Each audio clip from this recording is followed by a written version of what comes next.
Thanks. Thanks very much, Tim, for that introduction. Thank you also to Wealth Management for the invitation to speak. Bernard's Ultimate Partner with KPMG based in Melbourne. My presentation today has the riveting title of The Demographics of Career Development in Australia. I have a very simple proposition, and that proposition is that the Australia that you've known over the last 10 years is a very different place to the Australia that you will know over the next 10 years. And no more so than in the area of employment. The type of jobs, the locations of jobs, I think are changing, and particularly with the digital age and also the retirement of the baby boomers. I want to start by taking a really big picture perspective and ask, what has the Australian nation done with the Australian continent over the last 21 years? In this map, I've identified areas of extreme population growth and extreme population loss between 1992 and 2013, 21 consecutive years. There are 78 red bits on this map.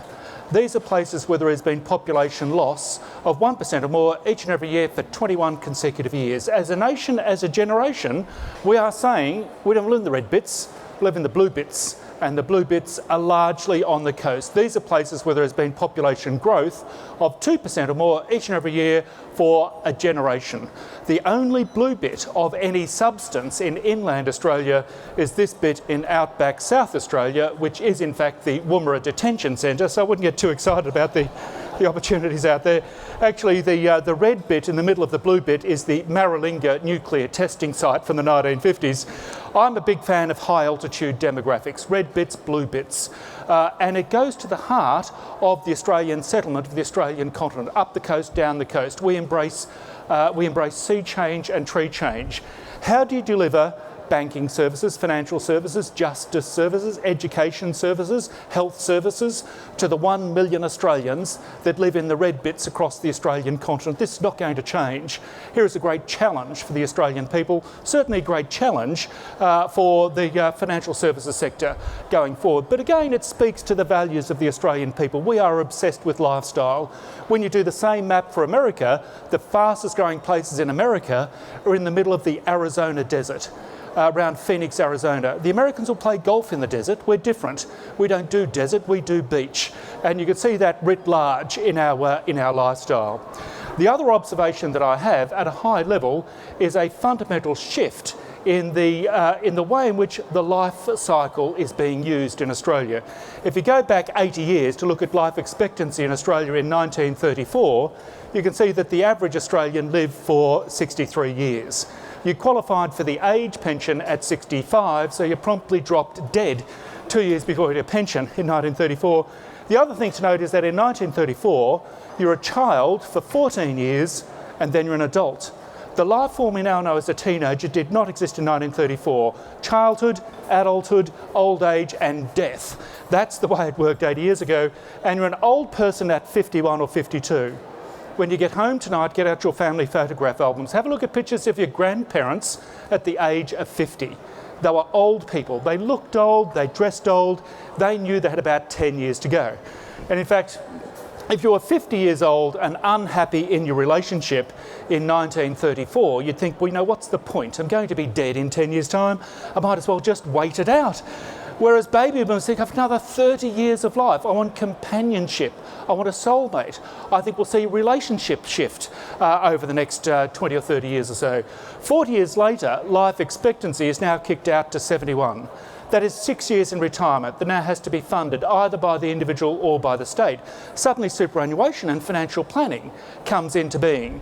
You have the invention of the term teenager, 13 to 19, by the baby boomer generation in the post-war period, and you're now not old until well into your 60s. Kick it forward another 40 years to 2014, life expectancy is now 82. That is 17 years in retirement. Although the most common age of retirement for an Australian is not 65, it's 58. That is 24 years in retirement. What are you going to do? Sit at home and babysit the grandkids for 24 years? Baby boomers will not do that. they will reinvent that space.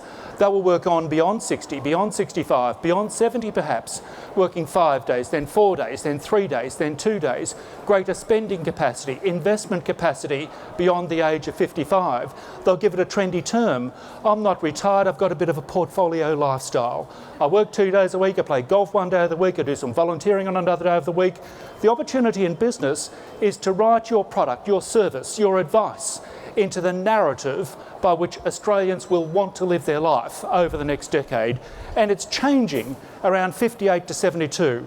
How does wealth management, how does CBA, how does your product fit within the narrative by which Australians will want to live their life over the next decade? This idea of a generation reaching in and changing the way life is lived over a particular time in the life cycle has occurred before, with Gen X and Gen Y picking up the teenage phase in the life cycle over the last decade. They've picked it up and they've stretched it. I think you're now a teenager between the ages of 13 and 29. All of the measures of the transition into adulthood that baby boomers are making at 21, 22, 23, commitment to marriage, mortgage, children and a career, has been kicked out by Gen X and Gen Y to 28, 29 or 30. And it changes use of time and money. You don't want to be in a 3-bedroom brick veneer on the edge of town. You want to be in an inner city apartment where you can form, dismantle and reform relationships just before you make your final selection, just on the right side of 30. The driving force behind this, I think, is a postponement of commitment to marriage. In 1971, the average age at first marriage for an Australian woman was 21. She was a baby boomer born in 1950. She would have announced her engagement on her 21st birthday, otherwise she thought she was going to be on the shelf. Today, the average age at first marriage for an Australian woman is 29. 8 years has opened up. Cafes, bars, restaurants, gap years. Who had heard of a gap year 10 years ago? This is an invention by Generation Y, paid for by baby boomer parents, designed to extend that period of adolescence. And in fact, if you were to today announce your engagement on your 21st birthday, you would be regarded as a loser. You should have completed tertiary education, paid off HECS, travelled overseas. The narrative of life has shifted. What, you've retired at 55? That's it? No, the narrative will shift. What is my role? How can we partner a reinvention, re-engineering, a reconceptualisation of how life is lived between 58 and 72? That, to me, is the aspirational way in which the baby boomers retire going forward. Let's have a look at the baby boomers, born 1946 to 1964, today's 50-somethings and 60-somethings, raised by the frugal generation that touched the Great Depression, that fought in the Second World War, that had 6 kids in the 1950s. If you're one of 6 kids, you understand concepts like deference, hierarchy, waiting your turn and hand-me-down clothes. If you're a single kid raised by rich parents in prosperous times, you wait for nothing. I want it, and I want it now. The other thing about baby boomers is that they have 20-something kids at home and they're dealing with their 80-something parents. First generation to deal with 80-something parents. Previous generations of parents conveniently dropped dead in their 60s or 70s. They're known as the sandwich generation as well. Then you have Generation X, today's 30-somethings and 40-somethings, always in the wrong place at the wrong time. I call them the pissed off generation. They're sick of the baby boomers, they're sick of generation, what about me? Always in the wrong place at the wrong time. Baby boomers got fee-free tertiary education, 1972 to 1987. When did X's go to uni? Late 1980s, in came HECS. When did they go into the workforce? Early 1990s, unemployment peaked at 12%. Then they went into the workforce and bided their time, working to baby boomer management, waiting to get their hands on the top job. When just after the year 2000, into the workforce came young Generation Y. And baby boomer management's focus went straight to the Ys. Are we paying you enough, Generation Y? Is anyone being mean to you, Generation Y? Can I get you a pillow, Generation Y? Bugger, Generation Y, you didn't do that for me when I started in the workforce. The good news for X's is that you've now got your hands on the top job and now you can wreak your revenge on Generation Y. Then you have Generation Y, today's teenagers and 20-somethings. From the age of 5, this lot have been known as the special generation. told they are special by their parents, by their teachers, by their employers, which is all well and good, but what happens when this special generation wakes up at the age of 35, they're married with a mortgage and kids looking straight down the barrel towards middle age. They wake up one day and they realise, I'm not a celebrity, I'm not famous, I'm not rich, I've been lied to all my life. And it'll all be someone else's fault, of course. How can their middle age possibly live up to the expectations they had in the youth? Ultimately, they could be known as the disappointed generation. The other thing about Ys is that they think they are entrepreneurial, not committed to marriage, mortgage, children or career in their 20s. Most educated generation in history, the most travelled generation in history, the most digitally connected generation in history. They know they have a baby boomer parental safety net. They'll give it a go. Have a goism. Entrepreneurial creativity should be bursting forth from that generation. Baby, if you're married with a mortgage and kids, by 22, you ain't going to step out of line. You're not going to take a risk. If you're delaying all that to 31, 32, you'll give it a go. How can I capture that entrepreneurial spirit that must be coming out of Gen Y? And then, of course, you have Generation Z, today's kids. The Americans call this the millennial generation. The Zs are the children of Generation X women, the second generation of women who went back to work. They carry absolutely no guilt about this. Look, kid, I work, get over it, you're not special, that's the way it is. No one steps out of line in a Generation Xer household, not kids and not husbands. Everyone does as they're told. And it's the only way the household will work. The argument is that the Generation Ys are the Peter Pan generation, raised to adulthood in an era of prosperity. Every year is better than the last. Why would I save for the future? Why would I invest now for a later return? YOLO, you only live once, is a philosophy that came out of, I can live in the moment on the edge. I know I've got mum and dad to fall back on.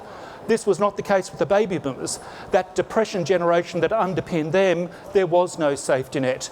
And as a consequence, living on the edge. The Zs, raised to adulthood in a post-GFC world, in an era of rising taxation, rising unemployment, rising uncertainty, the pragmatists, if you like, that will come along and fix up all the mess, perhaps in the 2020s or so. Two very different generations.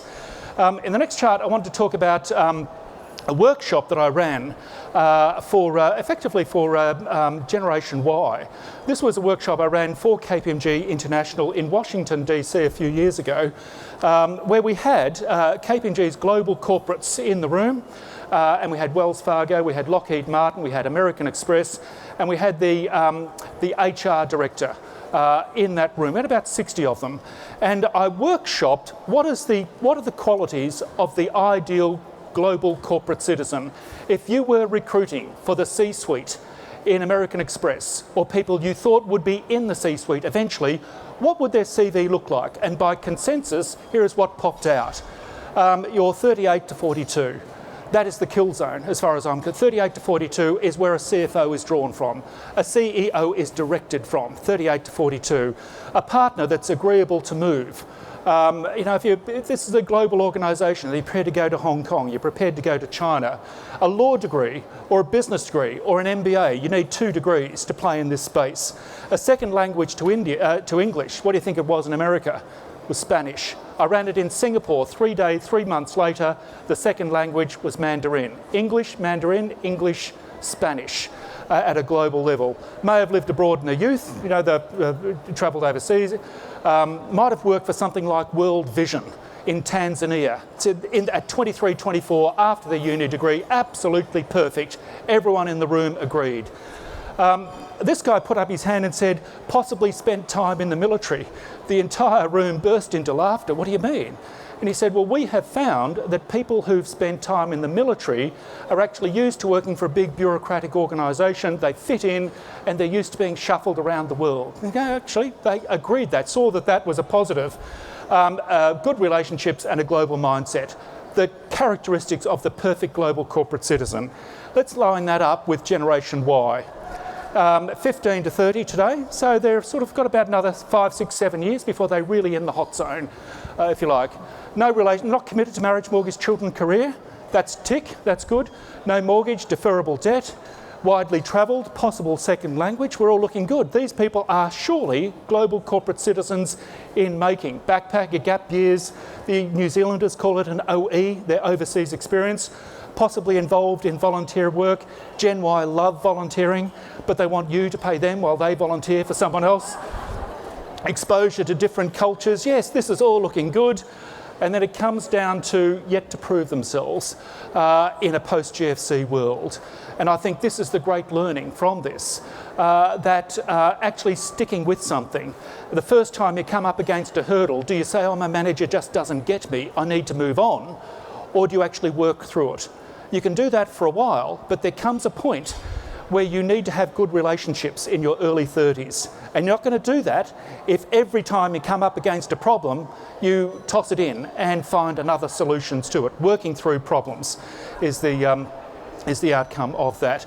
Next chart, I thought I would identify what are the fastest growing occupations. Where is Australia growing most? Between the last two censuses, here is the top 10 jobs in terms of numbers added to the economy between 2006 and 2011. The numbers aren't really important. It's the story or the theme that I'm looking at. The fastest growing occupation to, through and beyond the GFC was the job of aged or disabled carer.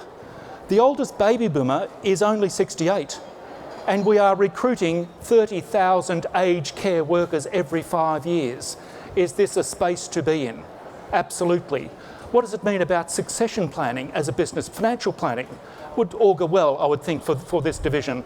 And if you look through the top 10, these are jobs in caring, selling, managing, doing. These are not jobs in drilling, refining, machining, fabricating and sewing. There has been a skills shift in Australia, very much towards services and care. Here is the top 10 jobs in Australia. I want to show you the top 11 to 20 jobs, and I really like number 13. And the reason why I like demographics is that it is so complete. We might have been losing sheet metal workers by the thousand over the last 5 years or so, but we desperately needed 13,000 extra baristas. It goes to the values of the Australian people: caring, sharing, lifestyle. These are the common themes. That very first map, red bits, blue bits, it's all about lifestyle. How can you connect your product, your service, your career into a deeply held gut value of the centre of gravity of Middle Australia?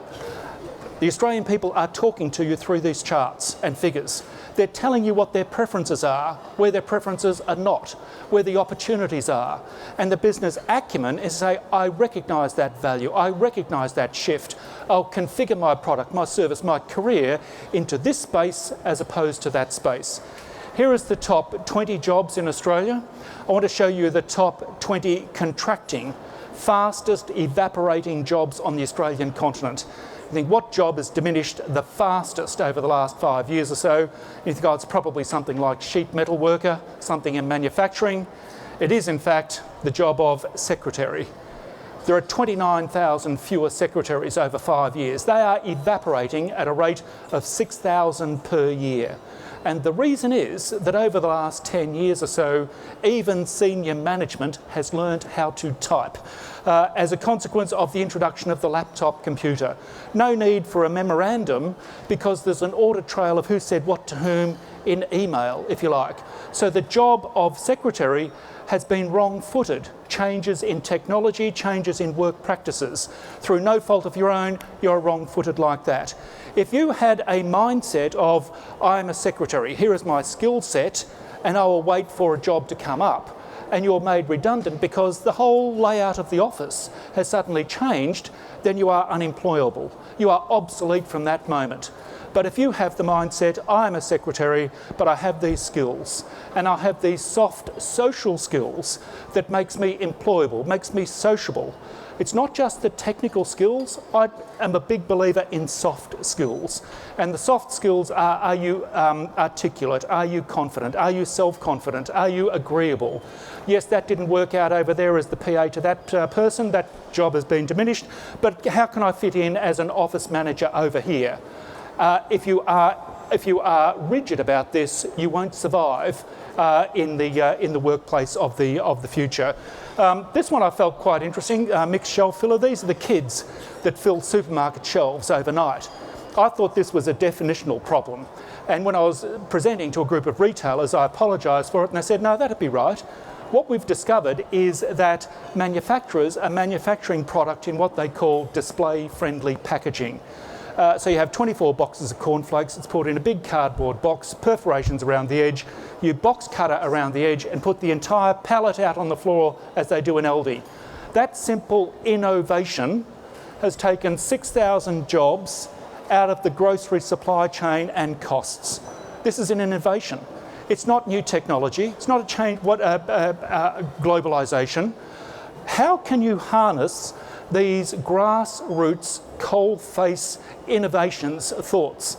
And what I've seen a number of corporates do, and I'm surprised if CBA is not doing it as well, KPMG has done it, we have what is known as a festival of left field ideas. And we ask every one of our 6,000 staff to contribute to this. What are the 1%ers? What are the 1% of 1% efficiencies coming from the ground up, if you like? The role of management is to set up the framework to harvest innovative thought. Innovative thought doesn't necessarily always come down from on top. How can you actually harvest these ideas? Someone had the idea of putting the pallet out on the floor.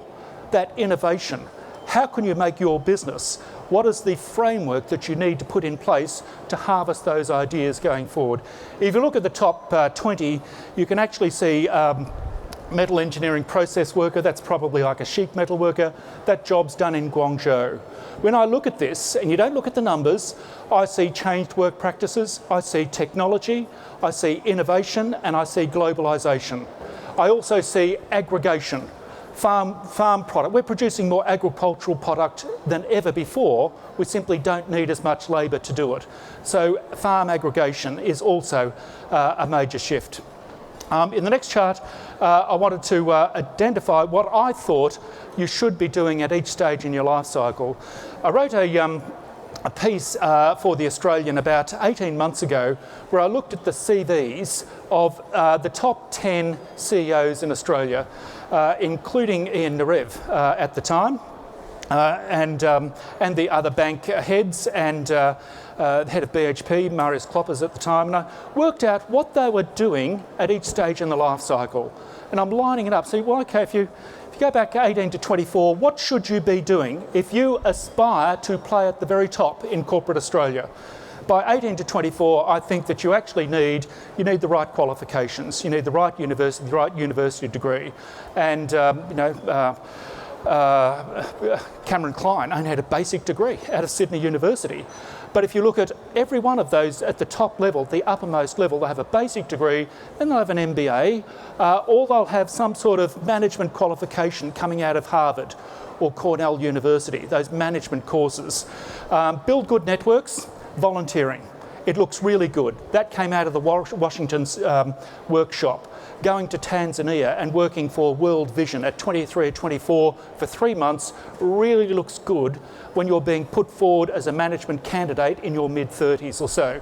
Build a network of friends so that you're all going through in a cohort so you can connect with each other when all of you get to that senior management level. 25 to 30. Settle into the right space. Yes, you can sort of muck around a bit. No, I don't like this person. That manager doesn't get me. I don't like it over here. You've got to start settling down in your late 20s is the point. Do good work hard, be in the right space, build good relationships is what you should be doing. 31 to 34. Develop management and get your personal life under control. You can't be in the uppermost level of business and have problems in your personal life. That's got to be sorted out by the time you get to there. Visibility of the CEO. By this stage, Marius Kloppers, who got to the CEO role of BHP Billiton, was moving out of McKinsey and into CFO role, a support CFO role at Billiton in South Africa. So you're positioning yourself early 30s, if you like. Then comes what I call the kill zone. This is the time to reap the investment you have put in there from the age of 18, 35 to 45, the kill zone, going back to the Washington workshop. People who are thinking of CFO or CEO are looking at 38 to 42. You don't want a CEO at 52. At 52, you've got too much legacy to protect. You've really had your run. At 42, you have yet to make your mark. I am the CEO of CBA and I've got something to prove. If I am running a company like this, I want a CEO who'll give me his life or her life for 7 years, and I want those years to be what that person looks back on at 80. Say, this is what I did. And so 38 to 42, I think, is the kill zone. You want to be in the right space, with the right relationships, with the right experience, with the right connections, with the right longevity in the space at that time. Withstand detractors. I can tell you, up to the age of 35, everyone thinks you're wonderful. Bright-eyed, bushy-tailed, you ain't a threat to anyone. You're at the base of the pyramid. By about the middle and the top third of the pyramid, out come the knives. So you've got to withstand detractors. So it's very competitive. 45 to 55, manage well, identify successes, maintain good relationships with the senior management team and with the board. And then 55, enjoy the board circuit particularly, and enjoy life. My sort of overview of career development. And then finally, I want to introduce you to some new research that I've done on the results of the 2011 census. I've scanned every suburb, every neighbourhood, every precinct, every town across the Australian continent in order to find Australia's bachelor hotspot. Where is the highest concentration of eligible young men? And by young, I mean 25 to 35. That's 5 years either side of prime marriageable age. And single, separated, widowed, never married or divorced. These boys are on the market. Where is the highest concentration of eligible young men across the Australian continent? I've run the numbers. The highest concentration is to be found in the township of Roxby Downs, 1.88 eligible young bachelors per eligible young female. Clearly the Roxby Downs pub on a Friday night is the place to be. I have in fact done this for every major city in Australia, including my hometown of Melbourne, and the bachelor hotspot in Melbourne is in a suburb known as West Footscray, and I have been told that the odds might be good, but the goods are odd out in... I would never say that about Roxby Downs. You can in fact do exactly the same analysis for eligible young women, and the highest concentration of eligible young women relative to eligible young men across the Australian continent is to be found in New South Wales in the town of Mullumbimby, in fact, inland from Byron Bay, 1.63 eligible young women per eligible young male. Of course, Mullumbimby is linked to Roxby Downs by the Barrier Highway, which I think should be renamed the Highway of Love, bringing together the girls of Mullumbimby with the boys of Roxby Downs. Thank you very much. I think we have about 3 minutes or so. Has anyone got any questions or observations or thoughts that they want to put forward? Any thoughts? No? I will say that I have a new book out called More Decent Obsessions. It's a collection of my columns from the Australian newspaper on a Saturday. So More Decent Obsessions, $24.95 at all good bookstores. Make sure you pay full retail. And my connections up here, follow me on Twitter. I'm really interesting. So there you are. Okay, thank you very much.